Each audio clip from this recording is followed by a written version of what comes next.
lagi di Midnight Live. Aumania mana suaranya? Dan sudah hadir Ferdi Sulaiman dan Randy Chance. Live begini ya? Live. Oh, ini live juga gini. Live juga gini. Iya. Wah, memang kita sudah ditakdirkan di sini. Iya, memang. Film untuk dibahas Midnight nih ya. Yes, itu dia. Apa kabar Mas Ferdi? Baik. Mas Randy apa kabar? Luar biasa. Wah, ini film judulnya sangat singkat ya. 4 huruf aja, Live. Terus terang saya pernah terkurung dalam lift. Tapi udah dulu banget. Sendiri apa rame-rame? Rame-rame. Dan itu nggak enak banget. Pengep, sumpah, udah pokoknya. Kemarin gue juga sempat kejebak dalam lift. Lucunya dalam beberapa menit tuh karakter orang mulai kelihatan semua tuh. Ada yang sok tahu, ada yang panik, ada yang kan? Iya. Ada yang benar-benar ketakutan banget. Ini pencet ini, ada telepon, tuh, gitu kan. Ya begitulah. Tapi film Live, ini soal apa, Mas Randy? Film Live tuh, sebenarnya nih kalau mau diceritain awal mulanya kita bikin tuh ada 2 hal yang aku mau pikirin dulu. Karena ini produksi kedua sebenarnya dari PH kita. Jadi yang pertama tuh aku pengen bikin film yang bisa dirilis kapan aja. Ceritanya masih relate. Timeless. Timeless. Oke. Jadi kapan aja dirilis tuh masih bisa gitu. Dan yang kedua, ini produksinya tuh tidak terpengaruh sama cuaca. Oke. Ya, itu base-nya dari situ tuh. Indoor. Ya, indoor. Tidak terpengaruh sama cuaca. Nah, dari situ baru kita tarik nih, oke kira-kira cerita apa dan lokasinya di mana yang bisa bikin film kayak gitu. Dan film ini sudah rilis hari ini. Langsung nonton di bioskop kesayangan Anda. Ya, nggak usah kesayangan juga nggak apa-apa. Iya. Nonton aja dulu. Terdekat ya. Bioskop terdekat dan ternyaman untuk Anda. Iya, benar. Mas Ferdi, kenapa Anda terlibat dalam film ini? Ini filmnya unik banget sih. Jadi gini, Randy sebagai sutradara debut ya, film pertamanya Randy. Voice Pictures juga baru produksi 2 film. Live sebagai film yang pertama tayang. Itu punya tawaran yang sangat fresh gitu. Dan gue orang yang sangat suka dengan filmmaker baru yang istilahnya belum terkontaminasi industri, terus ngajakin proyek-proyek yang kayak gini gitu, yang fresh, yang tantangan buat sebagai pemain, terus berani, subject matternya cukup berani. Berani dalam hal apa nih? Kan banyak. Ada yang berani dalam hal action atau cerita. Berani dalam hal tema. Jadi kan memang Live ini sebuah metafora bahwa ada yang di lantai bawah dan ada yang di lantai atas gitu. Dan kadang-kadang yang di lantai atas itu kalau merencanakan sesuatu atau punya ambisi sesuatu, agendanya tuh nggak nyampe ke yang di lantai bawah biasanya. Oh iya. Iya gitu benar. Jadi kadang-kadang yang bawah nih kalau udah mulai naik ke atas baru lihat tuh bobroknya di atas kayak apa tuh. Gitu. Kayak di kantor-kantor juga ya. Emang settingnya kantor kita. Emang settingnya kantor. Oke. Gitu. Makin penasaran kan? Kita lihat aja trailernya berikut ini. Wow, ini fresh sih saya lihat. Tapi ini suasananya kayak horor ya, Mas Randy? Atau sebenarnya apa?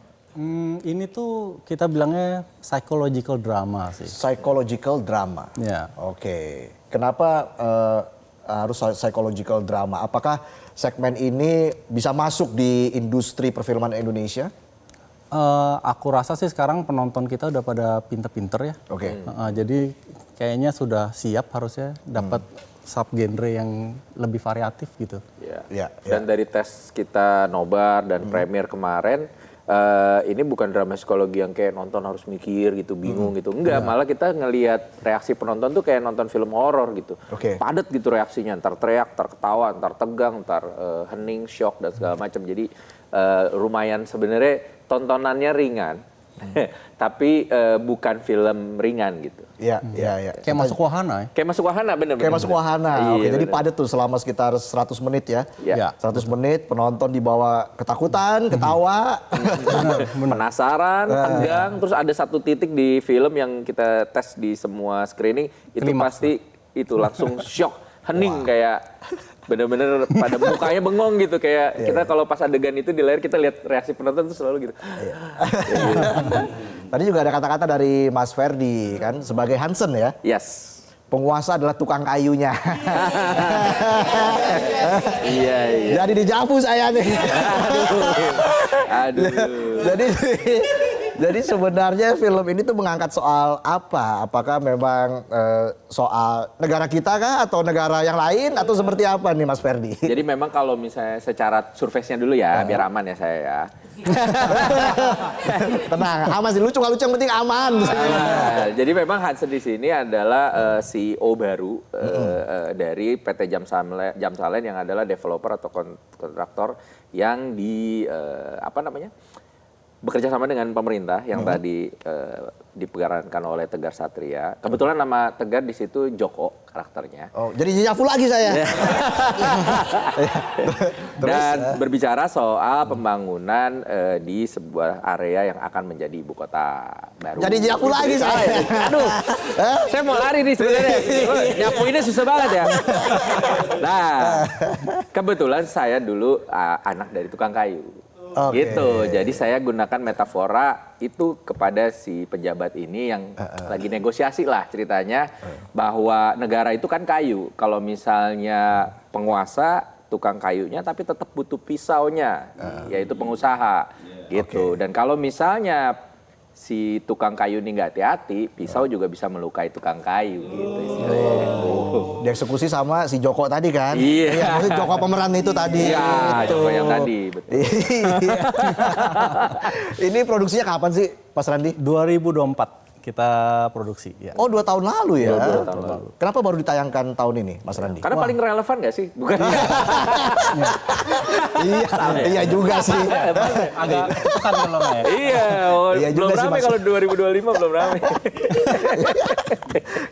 Kenapa Mas Randi harus tahun ini? Apakah memang udah rencana dari dulu akan ditayangkan tahun 2026? Sebenarnya sih kalau jadwal penayangan emang ada dapatnya dari pihak yang pengen menayangkan, Oke. ya pihak bioskopnya dapatnya kebetulan di tanggal itu. Gitu.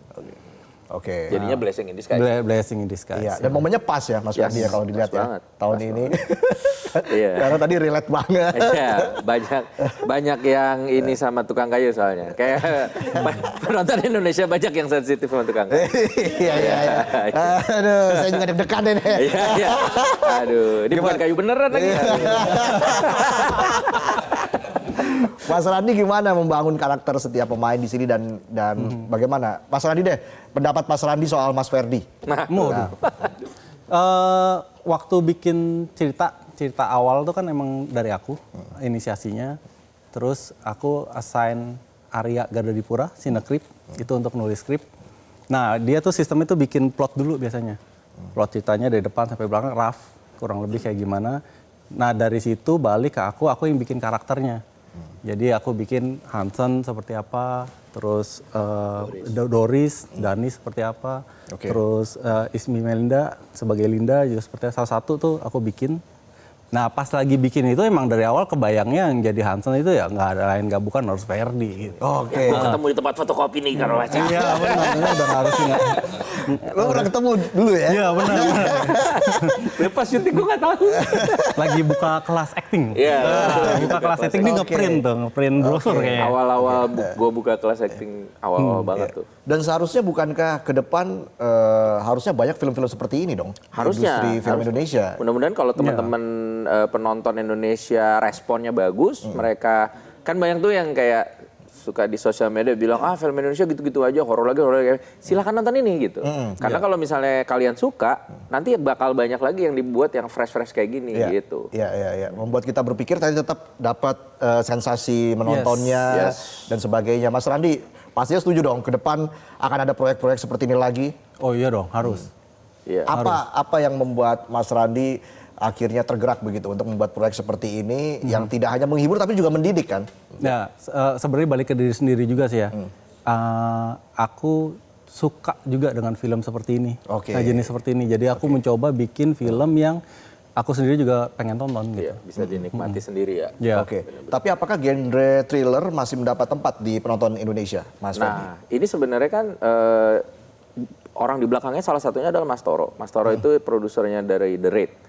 Saya dulu kerja bareng sama Mas Toro di The Raid 1. Dan waktu itu pas ketemu pertama kali juga di Troyes, Mas Toro bilang ini sebenarnya kayak The Red Fair, tapi nggak ada berantemnya. Maksudnya dalam arti intensitas ketegangan dan serunya tuh nggak pakai fighting pencak silat dan segala macam, tapi dengan tekanan psikologis drama gitu. Jadi makanya pas kenapa orang-orang nontonnya kayak gitu, karena Mas Toro, Randy dan teman-teman di Trost Pictures tuh tahu bahwa ini film akan sama serunya dengan film yang sudah sukses sebelumnya. Cuman dibungkus dengan sangat berbeda dan lebih sulit ya sebenarnya. Karena kita nggak pakai pukul-pukulan, ledakan, tusuk-tusukan yang bagaimana nih, bener-bener pakai memanipulasi pikiran penonton, dikasih belok kiri, belok kanan. Jadi itunya yang kita mainin, tapi ketegangan dan itunya sama sebenarnya kayak nonton The Raid. Impact-nya sama. Impact-nya sama. Iya. Apa harapannya Mas Randi untuk film ini, Live? Harapannya sih, ya pasti ini akan menjadi opsi buat penonton supaya opsinya jadi lebih lebar. Betul. Iya, dan dari situ kan bisa buka pintu-pintu yang lain ya. Ya, dan tentunya ini untuk kemajuan industri film Indonesia juga. Yes. Ya, kita juga punya banyak pilihan film. Betul. Dan juga bisa terus mengharumkan nama Indonesia di kancah internasional. Betul. Ini film soalnya udah harum banget. Oh iya? Di mana aja tuh, Ren? Serius, di mana aja? Sebutin dong, Mas Randi. Kita masuk selection tuh di Los Angeles, Fantasy Film Festival. And then ada Dubai juga, terus sama terakhir tuh di TNFF di Barcelona. Itu jadi audience award juga di situ ya. Kita dapat nominasi yang di Los Angeles tuh 4 kategori ya. Best 4 kategori. Ya, best feature, director, best cinematography, sama screenplay. Jadi makin penasaran kita buat nonton Live ya. Iya, apalagi ya yang hari ini. di Barcelona itu Barcelona menang kita baru menang kemarin. Audience Choice Award. Berarti Audience Choice Awards. orang-orang Barca aja nonton ini suka gitu loh kan. Masa kalian yang di Indonesia nggak suka? Jangan lupa saksikan Live di bioskop kesayangan Anda yang bikin Anda selalu nyaman. Terima kasih Mas Ferdi dan Mas Randi sudah bergabung di Midnight Live. Kita berjumpa lagi di lain kesempatan. Sehat-sehat selalu dan sukses untuk film Live. Kita kasih tepuk tangan sekali lagi. Dan tetaplah di Midnight Live.